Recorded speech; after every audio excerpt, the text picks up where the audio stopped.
സ്കൂളുകൾ ഇതാ ഓണപരീക്ഷ ഇങ്ങനെ അടുത്ത് വന്നിരിക്കുകയാണ്. ടൈം ടേബിളും കാര്യങ്ങളൊക്കെ കിട്ടിയിട്ടുണ്ടല്ലോ. അപ്പം പല കുട്ടികളും എന്താണ് പഠിച്ചു തുടങ്ങുകയാണ് ചെയ്യുന്നത്. അപ്പം ഈ പഠിച്ചു തുടങ്ങിയപ്പോഴാണ് പലർക്കും പല കാര്യങ്ങളും എന്താണ് ഒരു ഐഡിയയും കിട്ടുന്നില്ല. എവിടെ പഠിച്ചു തുടങ്ങണം, എന്താണ് പഠിപ്പിച്ചത്, അതിനെക്കുറിച്ചൊന്നും യാതൊരു ഐഡിയയും കിട്ടുന്നില്ല. പ്രത്യേകിച്ച് +1 +2 കുട്ടികൾ സ്കൂളുകളിലൊക്കെ ആണെങ്കിൽ ഫാസ്റ്റ് ആയിട്ട് പോർഷൻസ് തീർക്കാണ്. ഒരുപാട് അവധികളും കാര്യങ്ങളൊക്കെ വരുന്നുണ്ടല്ലോ. അപ്പൊ അതുകൊണ്ട് തന്നെ ഒരുപാട് പോർഷൻസും തീർക്കാനും ഉണ്ട്. അതുകൊണ്ട് തന്നെ ഫാസ്റ്റ് ആയിട്ട് തന്നെയാണ് ക്ലാസ്സുകൾ എടുത്തു പോകുന്നത്. അപ്പൊ പലർക്കും പല എന്താണ് കോൺസെപ്റ്റ് മനസ്സിലാവുന്നില്ല. ക്വസ്റ്റ്യൻസ് കണ്ടാൽ അത് എന്താണ് ക്വസ്റ്റ്യൻ എന്താണെന്ന് മനസ്സിലാക്കാൻ പറ്റുന്നില്ല. എങ്ങനെയാണ് ആൻസർ ചെയ്യേണ്ടതെന്നും അറിയാൻ പറ്റുന്നില്ല. അപ്പം എനിക്കാണെങ്കിൽ ഓൺലൈൻ ട്യൂഷൻ എൻക്വയറീസ് ഒരുപാട് ഈ സമയത്ത് വന്നുകൊണ്ടിരിക്കുന്നുണ്ട്. അപ്പൊ കഴിഞ്ഞ ദിവസം വന്ന ഒരു എൻക്വയറിയിൽ കുട്ടി ഇങ്ങനെ ഞാൻ കുട്ടിയോട് ചോദിച്ചു എന്താണ് എവിടെയാണ് ഡിഫിക്കൽട്ട് ആയിട്ട് തോന്നുന്നതെന്ന് ചോദിച്ചു. കാരണം ഈ എക്സാമിന്റെ സമയത്താണല്ലോ വന്നത്. ആദ്യം പോലെ ക്ലാസ്സിൽ ജോയിൻ ചെയ്യുവാണെന്നുണ്ടെങ്കിൽ നമുക്ക് കൃത്യമായിട്ട് ഫോളോ അപ്പ് ചെയ്ത് പോകാൻ പറ്റും. അപ്പൊ പെട്ടെന്ന് ഇങ്ങനെ ഒരു എൻക്വയറി വരുമ്പോൾ ഞാൻ ചോദിക്കും എവിടെയാണ് പ്രശ്നം എന്ന് ചോദിച്ചപ്പോൾ ആ കുട്ടിയോട് പറഞ്ഞൊരു കാര്യം എന്ന് വെച്ചാൽ സ്കൂളിൽ ഫാസ്റ്റ് ആയിട്ട് പഠിപ്പിച്ചു പോവുകയാണ് ചെയ്തത്.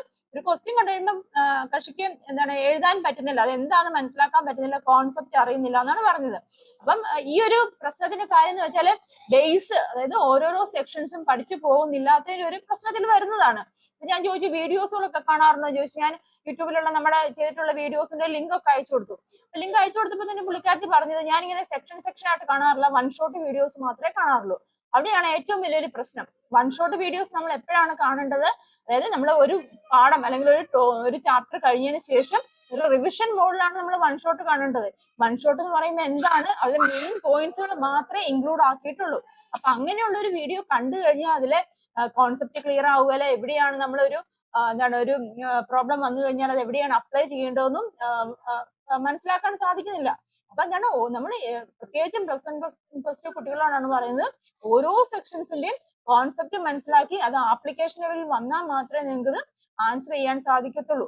ഒരു ക്വസ്റ്റ്യൻ ആൻസർ ചെയ്യാൻ സാധിക്കത്തുള്ളൂ. അത് 10th വരെ പഠിച്ചോ അല്ലെങ്കിൽ ചെറിയ ക്ലാസ്സുകളിൽ പഠിക്കുന്ന മെത്തേഡിലല്ല +1 +2 പഠിക്കേണ്ടത്.